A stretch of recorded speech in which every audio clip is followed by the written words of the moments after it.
Super Smash Con 2018 was last weekend in Chantilly, Virginia, and as always, every single year, it is my favorite event of the year, and this year is no exception. This event was absolutely fantastic. So at SmashCon I had the two events on Thursday, which I'm going to talk about. Then I entered Smash 4 singles and doubles as well as Icon singles. And then obviously I will be talking about the overall experience of the event and just how well it runs and how good it is for just everything that I love about this community. So first off, Super Smash Con is a 4-day event, not a 3-day event. It officially starts on Thursday. Well, all the setup is already done, but it does start a little bit later. It starts at about 4 to 5 p.m. The first event every single year, other than the opening ceremony, is the Super Smash Bros. 64 combo contest, and I was the judge of it this year, and oh my god, it was so fantastic. I honestly haven't been able to sit down and watch a combo contest like that because I'm always busy talking to fans or meeting fans or practicing for the event that's going to be later. But this year I was a judge and I was able to finally watch it, and it was so impressive. It was really funny because I was put on the first seat of the judging table, so I couldn't base my scores off of anyone, so I just kind of had to do it my own. It was, you can only score 5 or higher, so 5 to 10. It was absolutely amazing. Some of the combos were absolutely ridiculous. Both of Prince's combos he got, his first two combos were both perfect 50s. They were so amazing. All of his combos with items or no items or everything was crazy. I had so many amazing reactions. Just, it was so fun and it was so intense because these people think of these combos literally all year to showcase them at the combo contest, and it shows. Some of them are absolutely ridiculous. You had slowdown combos, you had item combos, you had some lackluster combos, and some combos that unfortunately didn't land correctly because they looked so impressive. But man, that was so much fun. Thank you so much, Super Smash Con, for allowing me to be a judge of that, because it was fantastic. Prince's combos are ridiculous, and he is my favorite 64 player now, besides Super Move Fan because he's PG forever. Afterwards, on Thursday night, I was part of a new event called 21, which is based off the basketball game 21, where it's pretty much a free-for-all in a basketball court. So it was just really fun. The point was to get to 11 points. It was so much fun just to have everything switch and play different characters throughout the, depending on if you were it or not. And it was a really fun time. It was kind of experimental. It didn't go exactly quite according to plan, at least for the first set of players, because you had a Puff and Mewtwo King who were both camping, and I mean, that's smart because that's technically the correct thing to do, but it made it very not fun as opposed to my group, which was me, Chillin' Dude, Amsa, and Rishi, which all had a bunch of fun during it. We were just, it was just so fun, because sometimes you would try to kill someone off stage and SD because of it, but then because no one else hit them, they end up dying later in that sequence, and then you would get the point and you would be able to go it anyway. It was so much fun. Honestly, I feel like if they pick and choose their players a little bit more carefully, that event will be very fun for next year. So that was my Thursday, and then now let's go into singles and doubles. I teamed with MVD in Smash 4 doubles as always, and we were actually able to use all 3 of our teams. Since Cloud wasn't banned, we were able to use Pika Cloud, Pika Bayo, and Pika Diddy depending on the matchups that we were using, which was kind of difficult because we're not used to having to pick between 3 teams, mostly just 2. So now that the Pika Bayo is there and now Pika Cloud is unbanned, it was oh, who should we go versus these teams? And it was kind of hard to back and forth, and in pools we were kind of just rotating it. Where round 1 we played against Utopia Cat and Contestants 2-0, Amoeba and Hangman 2-0, Toast on Fire and Shalava 2-0, and Cells and Percy 2-1. But either way, I don't remember honestly losing that game, but I just remember being very confident in all the games, just kind of playing well. MVD was warming up the Diddy, the Bayo, the Cloud, all just kind of making sure we were good to go with what we wanted to go with into the second round, because we didn't honestly know our bracket. We didn't look at it too carefully. Round 1 of the second round of pools, we played against Best Nest and Captain L, where I think we won game 1. I think MVD went Bayo in this set because the last time we had gone Cloud versus Best Nest did really well versus him, and also Captain L. Pikachu was able to edgeguard Cloud fairly efficiently, so I was we should play a character that isn't really edgeguardable. The least edgeguardable character of all these is Bayo. We win game 1, they win game 2 very solid, and game 3 comes down to a super close 1v1 of me versus Captain L. Honestly, it was just very back and forth. Both of us at 130 or something like that. I teched an up throw thunder on the top of the battlefield platform, and I finally get a forward, just a random forward smash when he short hops, and I was able to take that. So we advanced 2-1 to play against Dabuz and Ally, and that was very difficult for us. Dabuz and Ally, both very strong players. Ally obviously more known for doubles than Dabuz. Dabuz struggles a lot in doubles, but Ally was so mobile and so out of the way that Buzz was able to shine. It was really hard to hit either of them because either Ally was in your face and trying to kind of pressuring you to half the stage, and then finally Dabuz was there just swatting at you with jabs and Lumen. It was really hard to get around it. MVD went Cloud both games, and he just wasn't really able to get anything started or just kind of back up and get limit. And anytime he got limit, he had to use it to recover immediately because Ally and Dabuz were just doing such a good job of targeting whoever they needed to at the time. When Cloud has limit, you definitely need to target him more so you don't get those early throw kills. So we lost that 0-2 to drop into the losers bracket. In losers top 12, the first round we played was against Ralphie and Mr. E. Game 1, they won very, very close because me and MBD I think messed up 2 kills. Like I messed up 1, I think MBD messed up another, and it was like a very, very last hit game. Game 2 we went pretty solidly as far as I remember, like not super solid, but like 1 stock each, like mid percents. And then game 3 came down to a one-on-one of Mr. E versus MBD. Super good set, just back and forth and back and forth. We were both playing so well. That was honestly my favorite double set of the entire tournament, at least from the ones I experienced. And MBD ended up clutching it out, so we win that 2-1 to advance into top 8, where we had to play against Light and SDX. And Light has given us some trouble in doubles. He's so sporadic and so crazy and so like unga bunga caveman type stuff, because he just always is hitting buttons at the perfect time and then not hitting buttons at the perfect time, but it seems so aggressive and so fast that you're always scared of it. And SDX, very calm, collected type of playstyle, kind of hard to hit him in disadvantage, 1 because Mewtwo, and 2 just because his defensive habits are very, very strong. We win game 1 pretty solidly as far as I remember, just not really a lot of struggle, and then game 2 they win barely because I think I messed up, or one of me or MBD messed up something kind of little, and then because of that they just had momentum.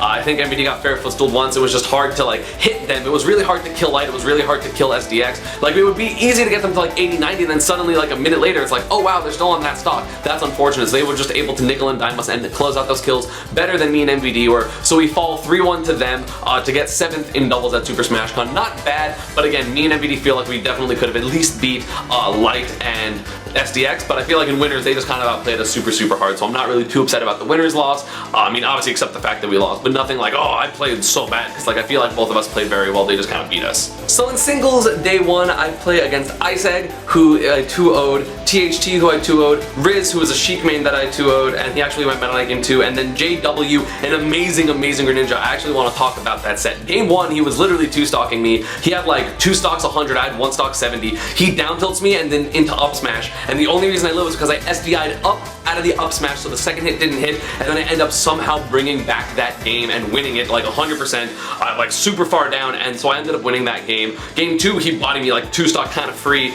and then game 3, again, it was kind of even first stock, and I SDI'd out of an up smash, get the first kill, and then take the momentum from there. It was honestly, he's so good. I played him in a money match at, I think it was EGLX in March. He is so, so talented. I really should have lost game 1 100%, and that means I should have lost the set, but hey, just SDI is totally a thing, so make sure that you practice that, know the situations where you're supposed to, because it literally saved me a set. In round 2 pools, I played against Snoop, the Yoshi main, and game 1 was pretty solid. Game 2 was incredibly, incredibly last hit, so I mean, honestly, he played well. And then after that, I had to play Waddy, because God bless, I can't get away from any Mewtwo ever, and that was actually off stream, so I think only literally one of my sets of entire singles was on stream, and Waddy was not one of them. So I actually went Corrin versus him because I have been struggling in that matchup. Pika Mewtwo, pretty difficult. I tried to go Cloud versus Abadongo, who is worse at the Mewtwo Cloud matchup than Waddy is, and it didn't work, so I'm like, okay, I'm not gonna go Cloud versus him. The Diddy worked kind of at EGLX, but I really didn't practice it enough, so I was kind of confident in the Corrin. Both games were actually really close. Game 1, I think he won when I was at like, or when he was at 70 or 80, so honestly not that far off, but you know, just kind of uncomfortable in a few places. And then game 2, unfortunately, he grabbed me and I was mashing out of it, and I accidentally up B off stage and just died because of it at like 50, so then he kind of won that one pretty solid. I think I was like 1 stock 20 or something, but considering I did it like 50 or 60, it was still pretty good. I was happy with the choice, but not quite polished enough because, again, I don't really play Corrin that much. And then in losers, I had to play Conga, who I was actually very, very confident versus because I 3-stocked him at the EVO crew battle, the East Coast versus West Coast crew battle, but that was not the case today. Like, I think I was playing pretty well in both sets. Like, I don't really feel like I was playing bad at that tournament at all, but Conga, you know, I messed up a quick attack cancel and I SD'd at like 50 or so, which was okay for me in my head because I'm like, well, I'm gonna get ding-dong to that percent anyway. Then he literally like hit me twice and then read a sidestep with a 9-line punch, and I was at like 40 when I got hit by it, or 35 or something, and I died from like a quarter of the stage in. So that was that. So that was game 1. And then game 2, I was playing very, very well. I had the lead pretty much the whole game. He was on Battlefield. He was at like 120, and I got grabbed at like 55, and I died from the ground on Battlefield, which I was like, oh, I didn't even know you could do that, because I went to winningwithdk.com and it shows all the percent ranges for all the cargoes, but apparently it is incorrect, and I didn't know that. So I got grabbed at 55. I think he poloed me twice to like 60, and I died because of it, and that was my tournament. 33rd place for SmashCon. Although the tournament overall was fantastic and me placing poorly did not kind of make any type of impression bad for me. So Icons was a 64-man closed bracket tournament because they don't really have enough setups to warrant aren't like 128, 256 man players.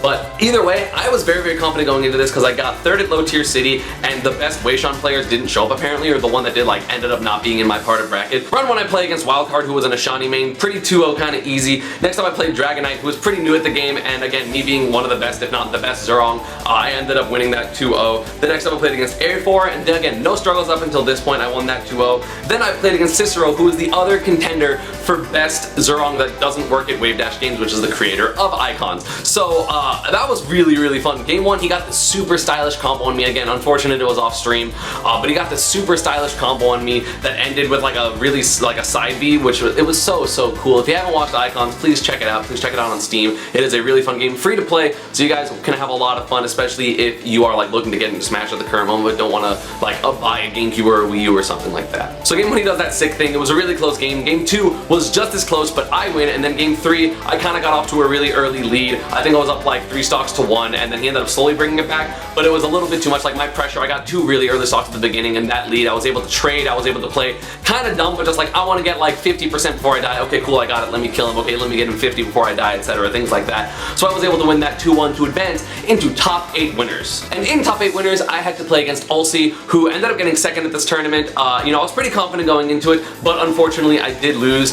You know, this kid is just so fast, he was so impressive. There were like, all the games were close, but I feel like I just never really, like I missed up some punishes. In the matchup of Zerong versus Kid, you really can't mess that up, because think like Fox versus Marth. Marth needs to get that one opening and kill him, and then Zerong needs to get that one opening and kill Kid, and I wasn't able to confirm quite hard enough, so he was able to get more chances and was able to just beat me out, and then he just played really well. I mean, I was very worried to play him, and I mean, it showed, like, not in my gameplay in my opinion, because that was just me messing up, like, in general, because I didn't practice quite enough, because I don't, you know, it's not my main game, but I was just unfortunately just messing up small little things that he was able to capitalize on and get, like, DI traps on and just able to beat me, so I get set down into loser's bracket. And in loser's bracket, I had the lovely privilege of playing against Koni's Zana, who is, I feel like, definitively the best Zana, at least at this event. I know there's one other one, I think Liberation's very, very strong, but Koni, honestly, we played friendlies at low tier city. It was so much fun to play against him. We were just having fun the whole time, kind of like messing around. Like, we would get something sick and it would be, we would just acknowledge, we would do like, you know, the FGC nod, you know, we would compliment each other or like talk crap and things like that. So it was just really, really fun to play against him, but unfortunately I did lose at that set 3-2. I was really strong at the beginning of the set, and even though he won game 2, I was still playing very, very well. It was a very close game,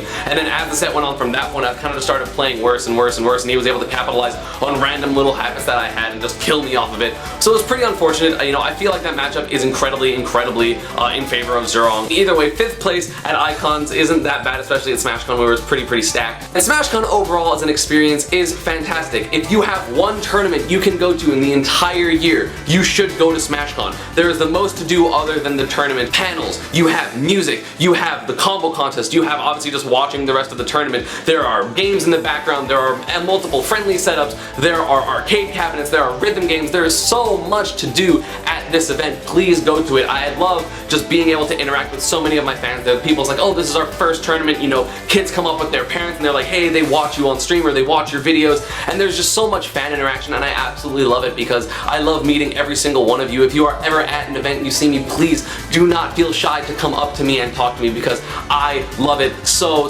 much. It is so much fun to talk to you guys. It is so much fun to see the inspiration from you guys. It's great. Now, you know, I had a Geico meetup for like an hour, and I was able to play free-for-alls with just kids and teenagers and just anyone that came up, you know, free-for-alls with items, and I was just able to mess with you guys and just play and have fun and just have those good experiences, and then obviously take selfies and signatures afterwards. It is so much fun. SmashCon, you were able to do so much, and also, you know, my girlfriend was there, so I was very happy that she was there. We were able to spend time together and hang out. You know, the food there is fun. There's a lot of places to drink. I went to karaoke. The tournament overall is just absolutely fantastic. Even though I was sick, I actually had a fever both Friday and Saturday. I had a really bad cough like right after Evo, which was the week before, so unfortunately I wasn't at 100% in terms of my health, but either way, that didn't take away from it, besides the fact that I had to wear, you know, a mask just to make sure other people didn't get sick, you know, fist bumps only type of stuff. But it was so much fun. I love this event. Super Smash Con is always the tournament to go to. It is always the best tournament of the year for everyone. You know, the only issue is that Chantilly, Virginia isn't like a fantastic city. It's not a Boston, it's not a Vegas, it's not an LA, it's not a San Francisco type of thing. That's like the only critique I can put on it, but at the same time, they run a hell of an event there, and I absolutely love it, and I highly, highly recommend that you guys go next year, especially if you're interested in Smash Ultimate, because man, that tournament's gonna be huge, and it's gonna have so many casual setups, and it's gonna be so much fun.